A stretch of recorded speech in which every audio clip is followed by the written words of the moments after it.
ગર્વથી ગુજરાતી।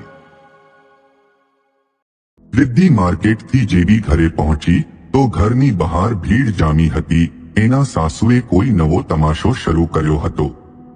રિદ્ધિના સાસુ ઉષાબેને પાલવનો છેડો વાળી ઓટલા પર બેસીને રડતા રડતા આડોશ પાડોશના લોકોને કહી રહ્યા હતા કે જુઓ, સવારની હું ભૂખી તરસી બેઠી છું અને મારી વહુ મને કેટલાય દિવસની વાસી રોટલી ખાવા માટે આપીને ગઈ છે। હવે તમે લોકો જ કહો કે આવી વાસી અને દુર્ગંધ આવતી રોટલી હું કેવી રીતે ખાઈ શકું છું? રિદ્ધિ તો એના સાસુનો આ તમાશો જોઈને ચોંકી ઉઠી, કારણ કે એના સાસુને જમાડીને માર્કેટ ગઈ હતી। આડોશ પાડોશના બધા લોકો રિદ્ધિ સામે એક ધારી નજરે જોઈ રહ્યા હોય છે તો રિદ્ધિ તરત એના સાસુ પાસે પહોંચી અને બોલી, માજી, આ તમે શું કહો છો? મેં તમને માર્કેટ જતા પહેલા જ તો રીંગણ બટાટાનું શાક અને ગરમા ગરમ 4 રોટલી બનાવી આપી હતી અને તમે ધરાઈને જમ્યા હતા, તોય તમે બધા સામે આવું જુઠ્ઠું શા માટે બોલી રહ્યા છો? આ બધું ચાલી રહ્યું હતું ત્યાં રિદ્ધિનો પતિ જગદીશ ત્યાં બાઇક પાર્ક કરી ઘર તરફ આવતો હોય છે અને એ પણ ઘર આગળ જામેલી ભીડ જોઈને આશ્ચર્ય પામે છે। ઘરની અંદર ગયા બાદ જ્યારે રિદ્ધિ બધું વિસ્તારથી જણાવે છે તો જગદીશ એના મમ્મીને અંદર બોલાવી લે છે અને કહે છે કે મમ્મી, આ બધું શું નાટક માંડ્યું છે? સવારે રિદ્ધિએ તમને મારા સામે જમવાનું આપ્યું છે, છતાં તમે બહાર બધા સામે રડીને ખોટું બોલીને તમાશો શું કામ ઊભો કરો છો? જગદીશની વાત સાંભળી ઉષાબેન ફરી રડવા માંડે છે અને છાતી કૂટતા કહે છે, હે પ્રભુ, હવે મારે શું કરવું? આ ઘડપણમાં મારો સગો દીકરો પણ મારો નથી રહ્યો, હવે એ પણ એની વહુનો પક્ષ લઈ રહ્યો છે। આ ઉંમરમાં હવે મારે કોના સહારે જીવવું? આવી સ્વાર્થી ઓલાદ સાથે રહેવા કરતા તો હું એકલી રહેવાનું પસંદ કરીશ। મને ખબર નહોતી કે મારા પતિના મૃત્યુ બાદ મારો દીકરો આમ બદલાઈ જશે, વહુનો થઈ જશે। ઘરની શેઠાણી હોવા છતાં મારે 2 ટંકના ભોજન માટે વલખા મારવા પડે છે, તો એવી ઓલાદને હું મારા ઘરમાં શા માટે રાખું? તમે લોકો મારા ઘરથી નીકળી જાઓ, હવે હું આ ઘરમાં એકલી રહીશ। મારે તમારા લોકોની કોઈ જરૂર નથી। હું કોઈ નોકર રાખી લઈશ, પણ તમે લોકો મારા ઘરમાં ન જોઈએ। મારે આવા સ્વાર્થી વહુ દીકરો ન જોઈએ। મમ્મીની વાત સાંભળી રિદ્ધિ અને જગદીશ તો સ્તબ્ધ થઈ ગયા, કેમ કે એ લોકો ઉષાબેન માટે ઘણું કરતા હતા, એમની સેવા ચાકરીમાં કોઈ કમી નહોતા આવવા દેતા। રિદ્ધિ તો આખો દિવસ એના સાસુ સાથે રહેવાની કોશિશ કરતી, જેથી એમને એકલું ન લાગે। રિદ્ધિના સસરા ખૂબ સારા માણસ હતા। એમણે એમના પ્રેમાળ સ્વભાવ અને વ્યવહારથી આખા પરિવારનું જતન કર્યું હતું। રિદ્ધિ જ્યારે આ ઘરમાં પરણીને આવી હતી ત્યારે એને ઘણી તકલીફોનો સામનો કરવો પડ્યો હતો। એવી પરિસ્થિતિમાં રિદ્ધિના સસરાએ હંમેશા એને સાથ આપ્યો અને એના સાસુને ક્યારે એની સાથે કોઈ પણ દુર્વ્યવહાર કરવા ન દીધો। પરંતુ હવે જ્યારે એ હયાત નથી તો રિદ્ધિ વિચારે છે કે એના સાસુની દેખભાળ રાખવી એમની ફરજ બને છે, એટલે એ હંમેશા એના સાસુની સારી રીતે દેખભાળ રાખે છે। તે છતાં એના સાસુ બંને પર આવા ખોટા આરોપ શા માટે થોપી રહ્યા છે એ રિદ્ધિને ખબર નહોતી પડતી। પપ્પાના મૃત્યુ બાદ જગદીશ પણ અંદરથી તૂટી ચૂક્યો હતો અને હવે મમ્મી એકલા હોવાથી એ એમને વધારે પ્રેમથી રાખતો હતો। એ એના મમ્મીની દેખભાળ રાખવામાં પૂરતું ધ્યાન આપતો હતો, તે છતાં એના મમ્મી બંને પર આવા ખોટા આરોપ લગાડી શા માટે બદનામ કરે છે એ એની સમજણ બહાર હતું। જગદીશનું ગળું ભારે થઈ ગયું। એ બોલ્યો, મમ્મી, તારે અમને લોકોને ઘરમાં નથી રાખવા તો એમ ચોખ્ખું કહી દેવું હતું। આવી રીતે ખોટા આરોપો લગાવીને બધા સામે બદનામ કરવાની શી જરૂર હતી? ત્યારે ઉષાબેન ગુસ્સેથી બોલ્યા, હું તમારા ઈરાદા વિશે બધું જાણું છું। તમે લોકો તો એમ જ ઈચ્છો છો કે હું ભૂખે મરી જાઉં, મને કંઈક થઈ જાય તો તમને આ ઘર અને મારી બધી સંપત્તિ મળી જાય, પછી તમે બંને આરામથી એશથી જીવન વિતાવી શકો। તમને શું લાગે છે કે મારા પતિના અવસાન બાદ જે રૂપિયા મને મળ્યા છે, શું એ તમને એટલા આસાનીથી મળી જશે? મને તો એવું લાગે છે કે તમે લોકો એવું જ ઈચ્છો છો કે જલ્દીથી જલ્દી હું મરી જાઉં, તો તમે બંને આ ઘરને પોતાના નામે કરી મારા રૂપિયા ઉડાડી શકો. પણ એક વાત કાન ખોલી સાંભળી લો, હું જીવું છું ત્યાં સુધી એવું નહીં થવા દઉં. આ બધા રૂપિયા, સંપત્તિ અને ઘર મારું છે. આ રૂપિયા હું મારી સુખ સુવિધા માટે ખર્ચ કરીશ, મારા એકલી પર ખર્ચ કરીશ. મમ્મીની વાત સાંભળી જગદીશનું દિલ તૂટી ગયું. ઉષાબેન આગળ બોલ્યા, તને તો તારી પત્ની બહુ વહાલી છે. હું સાસુ તરીકે ક્યારેક જરાક અમથો ઠપકો આપી દેતી કે ગુસ્સામાં ક્યારે હાથ ઉઠાવી દેતી તો તું મને જ સમજાવવા આવી જતો હતો.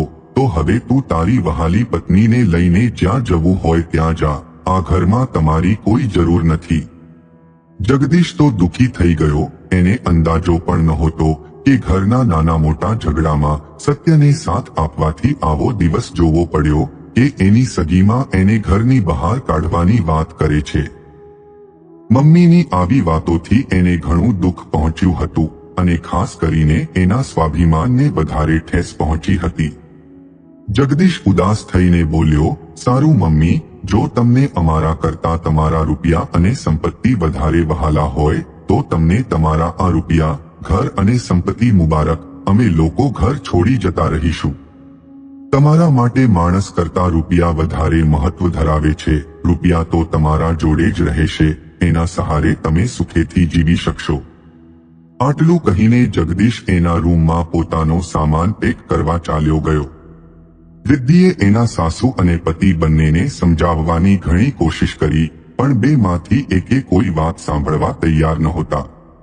ઉષાબેન બંનેને ઘરની બહાર કાઢી મૂકવાની વાત પર અડીખમ હતા અને મમ્મીની વાતને સમર્થન આપતા જગદીશ પણ એની પત્નીને કહે છે કે જો મમ્મી પોતે જ નથી ઈચ્છતા કે હું આ ઘરમાં રહું તો બળજબરીપૂર્વક હું એમની દેખભાળ રાખવા અહીં નહીં રોકાઈ શકું. આપણા માટે એ જ યોગ્ય છે કે આપણે એમની ઈચ્છાનું માન રાખી આ ઘર છોડીને જતા રહીએ. આજે મમ્મીએ આપણા પર આવા ખોટા આરોપ લગાવ્યા છે, કાલે જૂઠું બોલીને કોઈ બીજા આરોપ પણ લગાવી શકે છે. આ સાંભળ્યા બાદ હવે રિદ્ધિને જગદીશની વાત યોગ્ય લાગી રહી હતી, પણ મનથી એ ઘણી દુઃખી હતી. છતાં એ પણ ઘર છોડીને જવાની તૈયારી કરવા લાગે છે. આ તરફ ઉષાબેન ઘણા ખુશ હતા. એમના મનમાં દબાયેલા અરમાન આજે ફરી જાગી ઉઠ્યા હતા. ઉષાબેનના પતિ કુબેરભાઈને મા બાપ પ્રત્યે ઘણો સ્નેહ હતો. એ હંમેશા એમની સેવા કરતા, જ્યારે ઉષાબેન એમના સાસુ સસરાની સેવા ક્યારે કરવા જ નહોતા માંગતા. મજબૂરીમાં એમને સાસુ સસરા સાથે રહેવું પડ્યું હતું. કુબેરભાઈએ ક્યારે મા બાપથી અલગ થવાનો વિચાર સુદ્ધા નહોતો કર્યો, કારણ કે એમના મા બાપ ઘણા સારા હતા અને એમના માટે ઘણું કર્યું હતું. ઉષાબેનનું સપનું અધૂરું રહી ગયું હતું કે એમના પતિ સાથે અલગ રહે. ઉષાબેનને બહાર ફરવાનો ઘણો શોખ હતો, પણ કુબેરભાઈ ઘર અને બહારની જવાબદારીઓમાં વ્યસ્ત હોવાથી ક્યારે એમને બહાર ફરવા નહોતા લઈ જતા. આ કારણસર ઉષાબેન એમના પર ઘણીવાર ખીજાઈ જતા હતા. જ્યારે રિદ્ધિ પરણીને આવી ત્યારે ઘરમાં શાંતિ બની રહે એ માટે કુબેરભાઈ હંમેશા એને સમજાવતા અને એની પ્રશંસા કરતા રહેતા અને એને એડજસ્ટ થવામાં મદદ કરતા. તો આ વાતથી પણ ઉષાબેન એમના પતિથી નારાજ રહેતા હતા. જ્યારે કુબેરભાઈનું અવસાન થયું ત્યારે ઉષાબેનની ઉંમર વધારે નહોતી, તો એમના મનમાં એવો વિચાર આવ્યો કે હું બીજા લગ્ન કરીશ. પરંતુ ઘરમાં વહુ દીકરો હોવાથી ઉષાબેનને એમના સામે આ વાત મૂકવામાં ખચકાટ થતો હતો. એમને લાગતું હતું કે પતિના મૃત્યુ બાદ જે 85 લાખ રૂપિયા મળ્યા છે એ એમના એમ રહી જશે અને જો એમને કંઈક થઈ ગયું કે મૃત્યુ પામ્યા તો એ બધા રૂપિયા વહુ દીકરાને મળી જશે. ઉષાબેનના મનમાં સ્વાર્થ ભાવ જાગૃત થઈ ચૂક્યો હતો. એમણે વિચારી લીધું હતું કે જો હું વહુ દીકરાને ઘરની બહાર કાઢી મૂકું અને બીજા લગ્ન કરી લઉં તો આ બધા રૂપિયાથી હું મારું આખું જીવન સુખ સાહેબીથી વિતાવી શકું છું. એટલા માટે એમણે સૌથી પહેલા એમના વહુ દીકરાને ઘરની બહાર કાઢી મૂક્યા. ત્યારબાદ એમણે એમના બધા સંબંધીઓ સામે એકલતાનું દુઃખ સંભળાવી ભાવુક કરવા લાગ્યા. એમની એક નાની બહેન સરોજે છૂટાછેડા બાદ બીજા લગ્ન કર્યા હતા.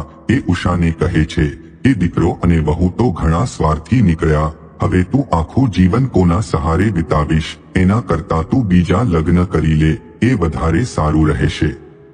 પોતાના મનની વાત સાંભળી ઉષાબેન ખુશ થઈ ગયા અને આંખના આંસુ સાફ કરતા બોલ્યા, તું સાચું કહે છે. આમ એકલતામાં આખું જીવન વિતાવવું ઘણું મુશ્કેલ છે. આખું ઘર અને જીવન બેઉ ખાલી ખાલી લાગે છે.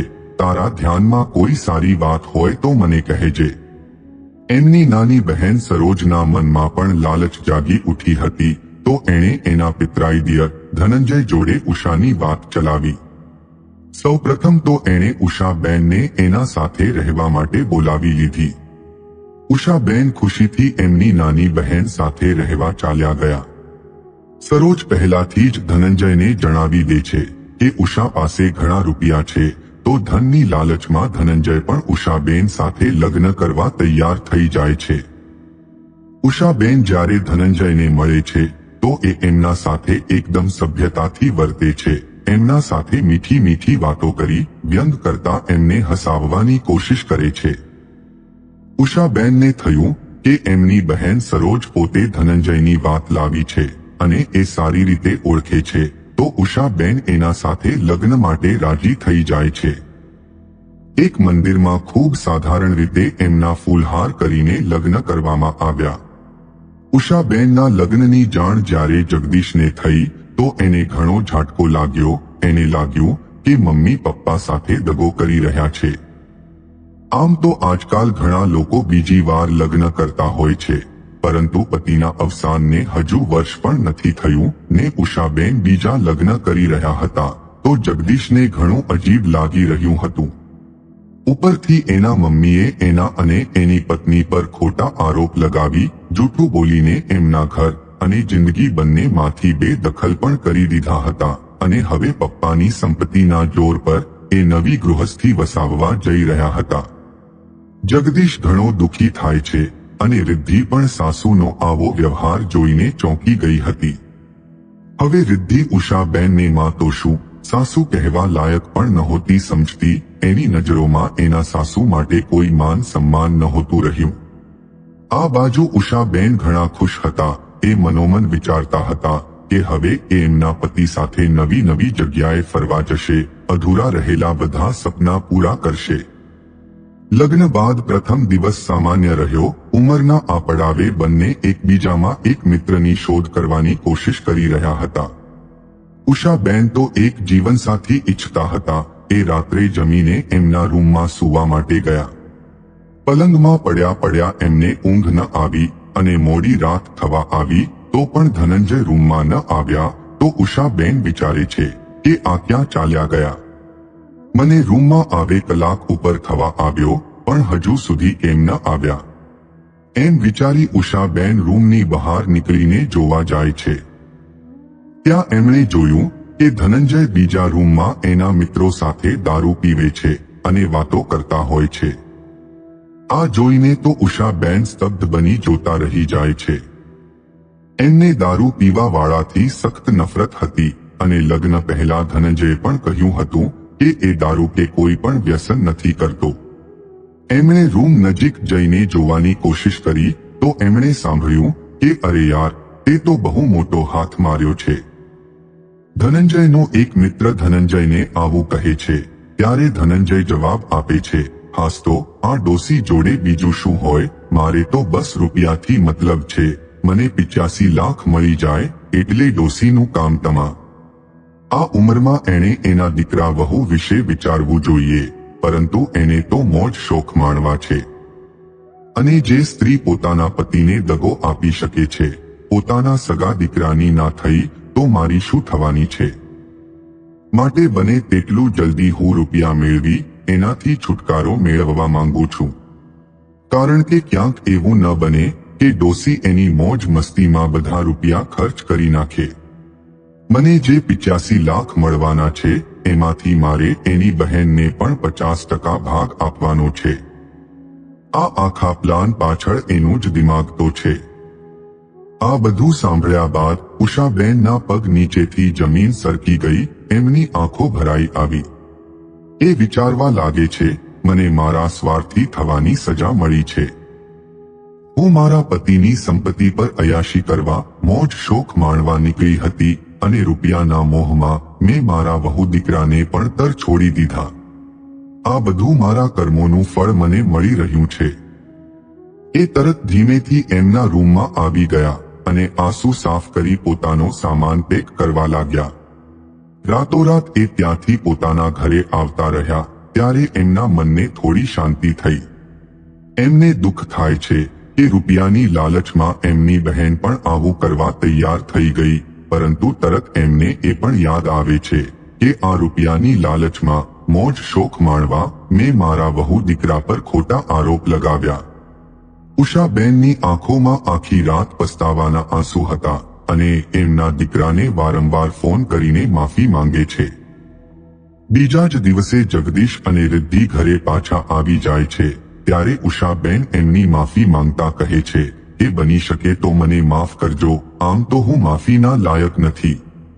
પતિના મૃત્યુ બાદ એમના રૂપિયા પર મોજ શોખ કરવામાં હું આંધળી બની ચૂકી હતી. એ લાલચમાં આવી હું મારા વહુ દીકરા પર ખોટા આરોપ લગાવી બેઠી, પરંતુ મને મારા ખોટા કર્મોની સજા મળી ચૂકી છે.